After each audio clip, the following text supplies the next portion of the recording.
Welcome, today in front of me OPPO A54s, and I'll show you how to mute ringtone on this device. So first you should go into the settings application, and after that click here on the sounds and vibration.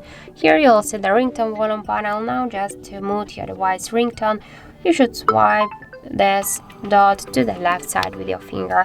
By this way we can mute the ringtone. Also we have the second way how we can do that, but first be sure that here in volume button function you have selected the ringtone, and now just by press down volume button here on the left side of your phone, press it, and by this way we can also mute the ringtone.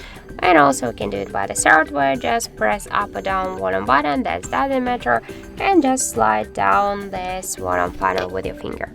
And that's it. So thank you for watching, and if you found this video helpful, don't forget to leave a like, comment and to subscribe our channel.